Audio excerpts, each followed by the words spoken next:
Hello दोस्तों, मैं सचिन अरोड़ा एक बार फिर से आप सभी लोगों का स्वागत करता हूं अरोड़ा एजुकेटर के इस ऑफिशियल यूट्यूब प्लेटफॉर्म पे। आज के सेशन में हम लोग बात करने वाले हैं पीएस पीसीएल एलडीसी एग्जाम में जो कंप्यूटर क्वेश्चंस का लेवल रहेगा वो लेवल क्या रहेगा, कैसे क्वेश्चन एग्जाम में पूछे जाएंगे, कितने क्वेश्चंस का आप आंसर कर पाएंगे, इन सब के बारे में आज आपको पता चलने वाला है। क्योंकि हम यहाँ पर शुरू कर चुके हैं एक बहुत ही बढ़िया सी सीरीज आपके लिए जो प्रीवियस ईयर क्वेश्चंस की है। देखिए 2020 में भी पीएसपीसीएल एलडीसी का एग्जाम हुआ, 2019 में भी हुआ, 2018 में भी कंडक्ट हुआ, और अलग अलग शिफ्ट में हुआ। तो इन सभी शिफ्ट की एनालिसिस हम एक एक करके आपके सामने रखने वाले हैं। आज का सेशन रहने वाला है 2020 में 3 जैन और 4 जैन को जो पेपर हुआ उसमें कंप्यूटर के क्वेश्चंस कैसे रहे, इस पर बेस्ड। नेक्स्ट जो सेशन होगा उसमें हम 2019 में जो आपके सेशंस हुए हैं उनके क्वेश्चंस को लेकर आएंगे, और फिर 2018 में जो एग्जाम हुआ वहां पर जो कंप्यूटर के क्वेश्चंस पूछे गए उन पर भी हम डिस्कशन करेंगे। तो चलिए आज देखते हैं कि 2020 में 3 जैन और 4 जैन को जो क्वेश्चन पूछे गए उनका लेवल कैसा रहा। Have a look. साथ ही साथ देखिए, अगर आप कंप्यूटर में किसी भी एग्जाम को लेकर अगर आप यहां पर full out of full marks लाना चाहते हैं और आप चाहते हैं कि एक भी नंबर कंप्यूटर में ना कटे, तो उसका सबसे परफेक्ट सोल्यूशन है Punjab special batch complete computer course, जो कि चैप्टर वाइज आपको करवाया गया है लेटेस्ट पैटर्न पर बेस्ड। 35+ क्लासेस यहां पर आपको प्रोवाइड की जा रही हैं जो 35+ आवर्स की हैं, यानी हर एक सेशन 1 घंटे का है, जहां पर आपको कॉन्सेप्ट और एमसीक्यूज बहुत ही बेहतर तरीके से पढ़ाया गया है। और ऐसा हो नहीं सकता कि कोई भी क्वेश्चन एग्जाम में इस बैच से बाहर आपको मिल पाए। तो आप अगर किसी भी एग्जाम की तैयारी कर रहे हैं पंजाब में, जैसे पीएसपीसीएल एलडीसी हो गया, Punjab excise, Punjab constable related, supervisor anganwadi, या PSSB इलेक्शन के एग्जाम को फोकस करते हुए आप अगर तैयारी कर रहे हैं और कोई भी एग्जाम हो, उसके लिए ये बैच आपका परफेक्ट है। बैच से जुड़ने के लिए डिस्क्रिप्शन बॉक्स में आपको बाय लिंक मिल जाएगा, उस पर क्लिक करके आप इससे कनेक्ट हो सकते हैं। किसी भी क्वेरी को पूछने के लिए आप दिए हुए नंबर पर कॉल या व्हाट्सएप भी कर सकते हैं। देखिए, इस बैच में आपको chapter wise concept, chapter wise MCQs और हर एक की पीडीएफ आपको प्रोवाइड की गई है। तो अगर आप जुड़ना चाहते हैं, कनेक्ट होना चाहते हैं, तो बिल्कुल आप लिंक पर कनेक्ट होकर यहां से आप हमारे साथ में बहुत ही शानदार तरीके से पूरी कंप्लीट कंप्यूटर की तैयारी कर सकते हैं। तो चलिए यहां पर देखते हैं एग्जाम में कैसे कैसे क्वेश्चन पूछे गए। सबसे पहले 3 जैन 2020 को जो कंप्यूटर के क्वेश्चंस देखने को मिले उनका लेवल कैसा था, इसके बारे में बात करते हैं। और फिर इसके बाद 4 जैन वाले जो एग्जाम डेट है उसमें कैसे क्वेश्चन पूछे गए उस पर बात करेंगे। ये रहा पहला क्वेश्चन, बताइए which of the following is a sequential access memory. कह रहा है इनमें से कौन सी ऐसी मेमोरी है जो सीक्वेंशियली एक्सेस होती है। CD, hard disk, magnetic tape या रैम। देखिए, दो तरीके की एक्सेस होती है, एक होती है सीक्वेंशियल एक्सेस और एक होती है रैंडम एक्सेस। सीक्वेंशियल एक्सेस का मतलब है जहां पर बिल्कुल सीक्वेंस को फॉलो किया जा रहा है किसी भी डेटा को रिट्रीव करने के लिए, और रैंडम एक्सेस का मतलब है कि कहीं से भी डेटा को रिट्रीव कर पाए, तो वो होती है रैंडम एक्सेस। तो सीडी, हार्ड डिस्क और रैम ये आपकी रैंडम एक्सेस होती हैं, जबकि मैग्नेटिक टेप ये आपकी सीक्वेंशियल एक्सेस होती है। तो आंसर यहां पर क्या होगा, third is the correct one. Next question देखिए, CDR stands for dash and V can be written to only dash। कह रहा है CDR की फुल फॉर्म क्या होती है और वो क्या काम करती है। तो CDR की जो फुल फॉर्म होती है वो है compact disc recordable, compact disc recordable, and can be written to only. और इसमें कितनी बार लिखा जा सकता है, तो सिर्फ एक बार लिखा जा सकता है CDR के केस में।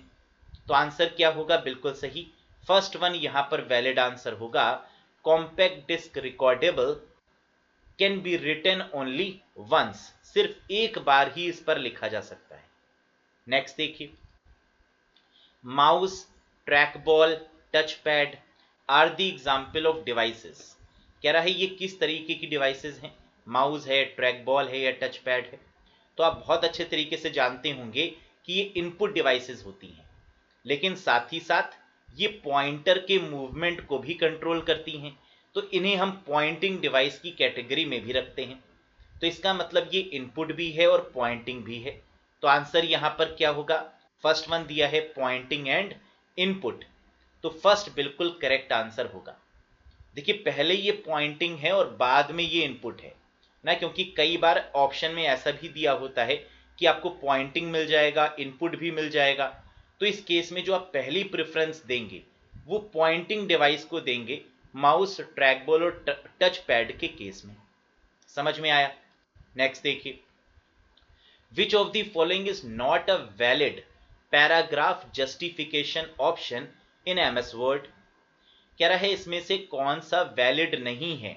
अगर आप किसी भी पैराग्राफ में जस्टिफिकेशन करते हैं, या आप कह सकते हैं कि किसी भी पैराग्राफ को अगर आपको अलाइनमेंट देना है, तो इनमें से कौन सा वैलिड नहीं है। देखिए कितने तरीके के अलाइनमेंट होते हैं, सबसे पहले तो आपको ये पता होना चाहिए। तो अलाइनमेंट होते हैं हमारे कौन कौन से, right alignment, left alignment, centre और जस्टिफाई, यानी 4 तरीके के। तो इसमें राइट भी दिया हुआ है, लेफ्ट भी दिया हुआ है, जस्टिफाई भी दिया हुआ है, लेकिन सेंटर की जगह पर टॉप दिया हुआ है, जो कि बिल्कुल गलत है। तो टॉप यहां पर आपका इनवैलिड आंसर बनेगा, यानी top is the correct answer. Clear? Next देखिए, which of the following file extension represents ready to run program या फाइल। कह रहा है इनमें से कौन सा फाइल एक्सटेंशन रिप्रेजेंट करता है रेडी टू रन।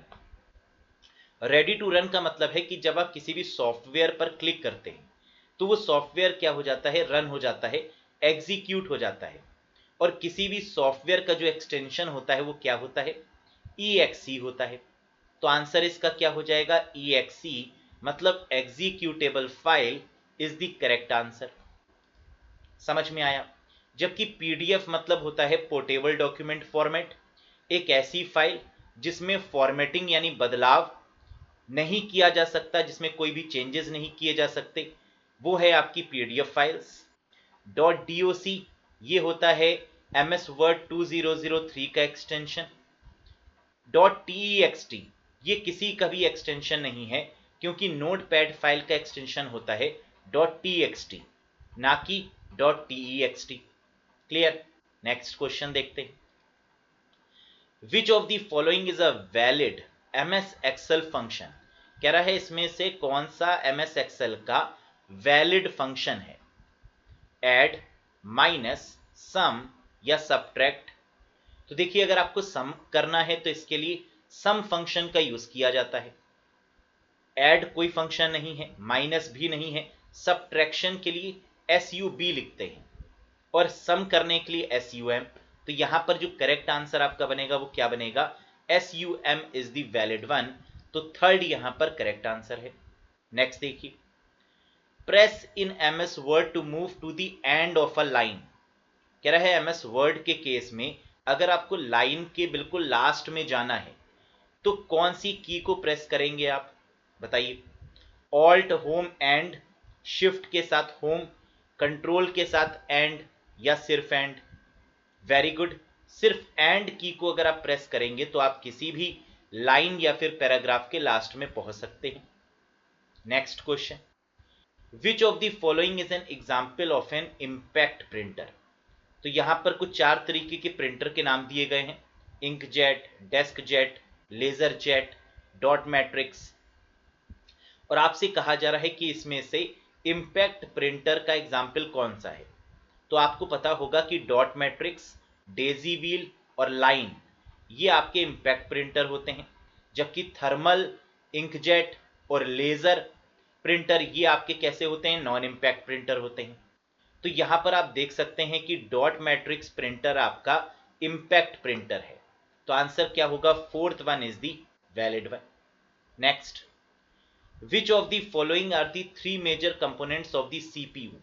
CPU के 3 मेन कंपोनेंट कौन कौन से होते हैं, सेंट्रल प्रोसेसिंग यूनिट के 3 कंपोनेंट कौन से होते हैं। एक तो CU होता है कंट्रोल यूनिट, दूसरा ALU होता है अर्थमेटिक लॉजिक यूनिट, और तीसरा होता है मेमोरी यूनिट यानी MU, जिसको रजिस्टर भी बोला जाता है। तो मेमोरी यूनिट कहें या रजिस्टर कहें, बात एक ही है। तो आंसर क्या होगा, फोर्थ वन बिल्कुल वैलिड होगा, CU ALU and register is the correct one. Clear. Next देखिए, what is the output of the following MS Excel formula. एक फॉर्मूला यहां पर लिखा गया है और कह रहा है कि इस फॉर्मूले का आउटपुट क्या होगा, जरा सोच के बताइए। Is equals to sum 1,2 to the power sum 1,1। तो देखो कितना आसान सा है। सम 1,2 यानी 1 और 2 को अगर हम सम करेंगे तो कितना आएगा, 3। सम 1,1, 1 और 1 को सम करेंगे कितना आएगा, 2। 3 की पावर 2, 3 की पावर 2 का मतलब क्या हो गया, 3 इंटू 3 दैट इज 9, यानी सेकेंड आपका करेक्ट आंसर बन गया। कुछ समझ में आया, बिल्कुल सिंपल सा था। सम 1,2 क्या हो गया, 3, दोनों का सम किया, 1,1 का सम किया 2 आया, और 3 की पावर 2 मतलब क्या हो गया, 3 into 3 that is 9 is the correct one. तो ये थे आपके 10 क्वेश्चंस जो कि एग्जाम की शिफ्ट में पूछे गए। अब हम लोग बात करेंगे 4 जैन 2020 को जो 10 क्वेश्चंस पूछे गए वो क्वेश्चन क्या थे। तो ये 10 क्वेश्चन आपको 3 जैन वाले समझ में आ गए, है ना, तो आसान था लेवल। 4 जैन का लेवल थोड़ा सा अच्छा था, है ना। देखते हैं इस लेवल में भी क्वेश्चन का लेवल क्या रहा। पहला question, which out of the following is not a valid cell reference in excel spreadsheet. MS excel के केस में इसमें से कौन सा वैलिड सेल रेफरेंस नहीं है, CA20, C20, CA#20 या CA$20। तो देखिए कभी भी अगर हैश लगा होगा तो वो आपका वैलिड सेल रेफरेंस नहीं होगा, तो हैश का इस्तेमाल नहीं हो सकता। तो आंसर यहां पर क्या होगा, third one, CA#20 is not a valid cell reference. Clear है। जबकि डॉलर का साइन वाला बिल्कुल एब्सोल्यूट सेल रेफरेंस माना जाता है, तो ये तो वैलिड है। नेक्स्ट क्वेश्चन देखिए, you want to move a paragraph. Move करने का मतलब क्या होता है कि आप किसी पैराग्राफ को मूव करना चाहते हैं, यानी एक जगह से हटाकर दूसरी जगह रखना चाहते हैं। You want to move a paragraph in a word document and paste it to a different part of the same document. You would do this by the sequence of the following step. ये काम आप किसके through कर सकते हैं, cut copy paste, select copy paste, copy cut paste, select cut या paste. तो अगर आपको मूव करना है तो सबसे पहले आप उस टेक्स्ट को सिलेक्ट करेंगे, फिर वहां से कट करेंगे, और जहां पर पेस्ट करना है वहां पेस्ट कर देंगे। तो करेक्ट सीक्वेंस क्या बन रहा है, सिलेक्ट कट एंड पेस्ट, यानी fourth is the valid answer. Clear है, वेरी गुड। नेक्स्ट देखिए, select cut paste valid answer होगा। Next question guys, essentially computer dash control computer dash. वैसे क्वेश्चन तो बहुत बड़ा है, लेकिन अगर आप ध्यान से पढ़ेंगे तो इसी लाइन से आंसर निकल के आ जाएगा।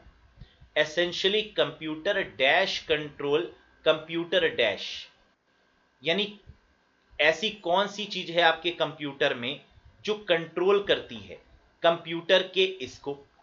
तो आप जानते हैं कि जितनी भी कंट्रोलिंग होती है कंप्यूटर में वो सॉफ्टवेयर की मदद से होती है, और सॉफ्टवेयर ही कंट्रोल करता है किसको, हार्डवेयर को। जैसे ऑपरेटिंग सिस्टम एक सॉफ्टवेयर है और वो कंट्रोल करता है पूरे कंप्यूटर हार्डवेयर को। तो इसका मतलब essentially a computer software control computer hardware. ठीक है, तो याद रखिएगा कंट्रोलिंग के केस में पहले सॉफ्टवेयर होता है और फिर हार्डवेयर होता है। तो आंसर होगा फोर्थ वन। आगे भी पढ़ लेते हैं, these two components are complementary and can not act independently of one another. ये दोनों एक दूसरे के ऊपर डिपेंडेंट हैं। बिल्कुल सही बात है, इंडिपेंडेंट नहीं है, ये दोनों एक दूसरे के ऊपर डिपेंडेंट हैं। In order for a computer to effectively manipulate data and produce useful output, they must work together। तो एक साथ काम करते हैं और एक स्पेसिफिक आउटपुट को जनरेट करते हैं। तो बिल्कुल सही आंसर क्या होगा, सॉफ्टवेयर देन हार्डवेयर। और सॉफ्टवेयर और हार्डवेयर के कॉम्बिनेशन को क्या बोलते हैं, बिल्कुल सही, that is called firmware. Next question, it hide the detail of the computer hardware. कह रहा है ये हाइड करता है कंप्यूटर हार्डवेयर की डिटेल को, and responsible for allocating resources to user and process in a computer. बस इसी लाइन से आंसर निकल के आ जाना चाहिए। कह रहा है ये रिस्पॉन्सिबल होता है एलोकेटिंग रिसोर्सेस, रिसोर्स एलोकेट करने के लिए यूजर्स और प्रोसेस के बीच में। It is usually resident in main memory, ये मेन मेमोरी में रहता है। देखो सब अब तो बिल्कुल क्लियर हो गया। Of a computer, what is this component of the computer called, बताइए ये सिस्टम यूटिलिटी है, फर्मवेयर है, ऑपरेटिंग सिस्टम है या एम्बेडेड सॉफ्टवेयर है।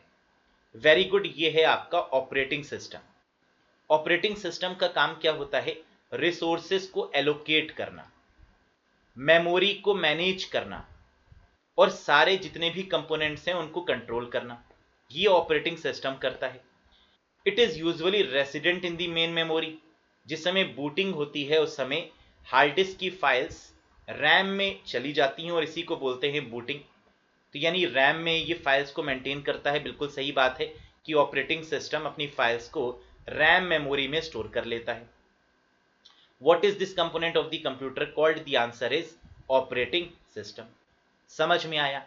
तो क्वेश्चन जितना बड़ा होगा उतना ही आसान होगा आपको आंसर करना, क्योंकि एक लाइन, दो लाइन, तीन लाइन, कई सारी लाइंस आपको मिल रही होंगी। और अगर आप बहुत ही काल्म होकर क्वेश्चन को पढ़ते हैं तो डैम श्योर है कि आप उस आंसर तक पहुंच जाएंगे।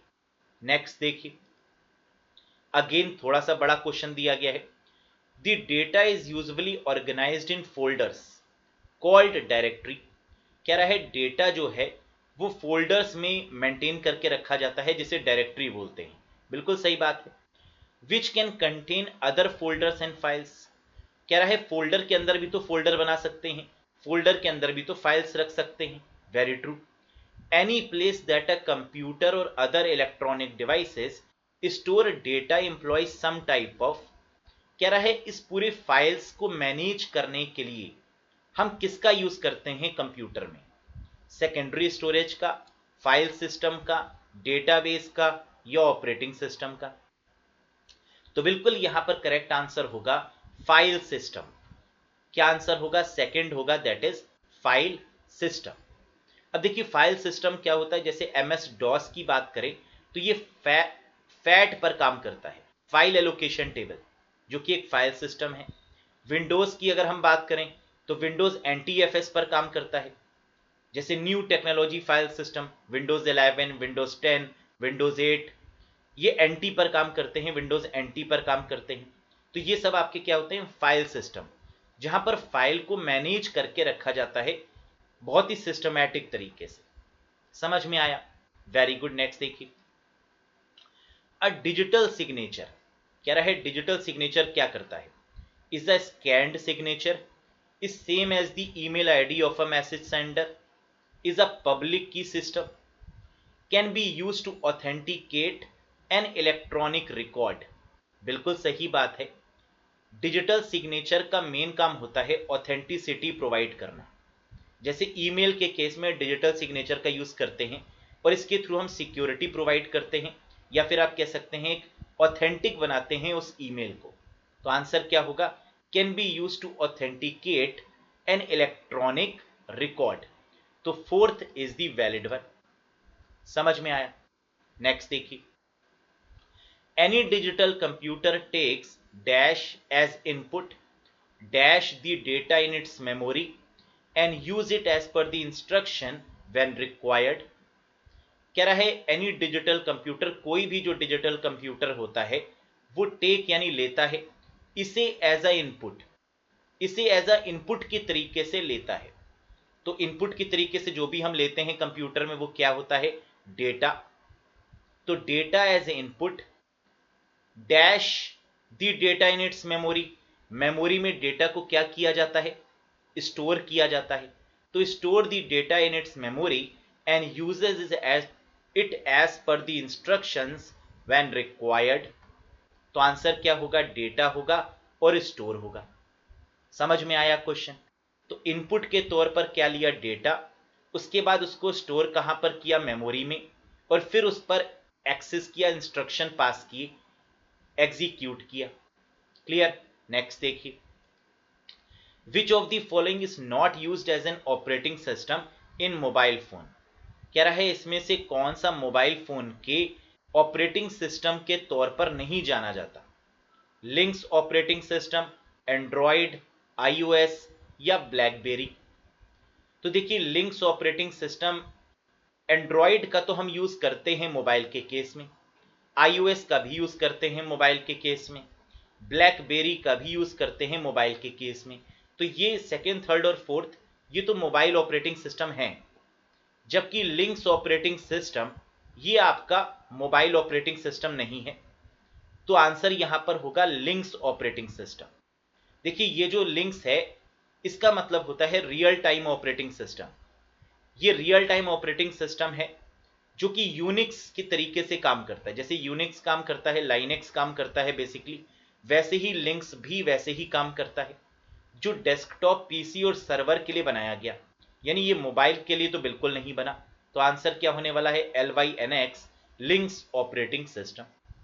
नेक्स्ट देखिए, which of the following is not a type of cyber crime. इसमें से साइबर क्राइम का जो टाइप है वो कौन सा नहीं है? Identity theft, software piracy, installing antivirus software, hacking. बताइए क्या करेक्ट होगा? तो बहुत ही आसान सा क्वेश्चन है ये तो। आइडेंटिटी थेफ्ट यानी पहचान को चुरा लेना, है ना, ये तो क्राइम है। सॉफ्टवेयर पायरेसी, पायरेटेड सॉफ्टवेयर का यूज करना, ये भी क्राइम है। इंस्टॉलिंग एंटीवायरस सॉफ्टवेयर, अगर हम एंटीवायरस सॉफ्टवेयर इंस्टॉल करते हैं तो ये क्या क्राइम है? बिल्कुल नहीं। तो थर्ड यहां पर आपका वैलिड आंसर बनेगा, this is not a crime. जबकि हैकिंग बिल्कुल ये क्राइम है। नेक्स्ट देखिए, in a laptop used for normal office related work typical RAM size is likely to be. कह रहा है अगर हम एक लैपटॉप का यूज कर रहे हैं ऑफिस रिलेटेड वर्क के लिए, तो उसमें जो रैम का साइज होना चाहिए वो कितना होना चाहिए?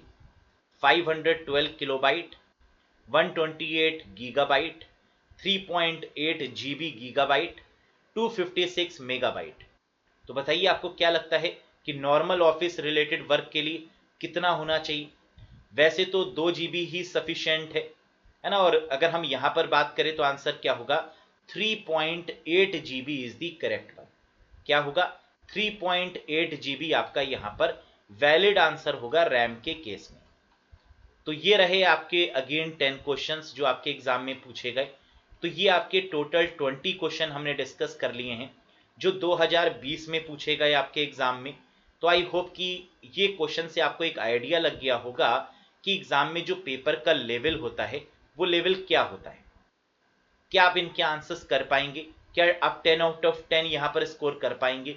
तो आंसर है यस। कंप्यूटर में बिल्कुल आप full out of full score करके आते हैं और करना भी चाहिए, है ना, तभी आपका सिलेक्शन क्या होगा? इंश्योर होगा। तो आई होप सो कि ये सेशन आपको पसंद आया होगा। इसके बाद वाला जो सेशन होगा उसमें हम 2019 में पूछे गए क्वेश्चंस पर डिस्कशन करेंगे और फिर 2018 में जितनी भी शिफ्ट हुई उसमें जो क्वेश्चन पूछे गए उनके बारे में भी एनालिसिस करेंगे। बाकी अगर सेशन पसंद आया हो तो लाइक कर दीजिएगा, चैनल पर नए हो तो सब्सक्राइब जरूर करिएगा। बहुत जल्द हाजिर होंगे एक नए वीडियो के साथ।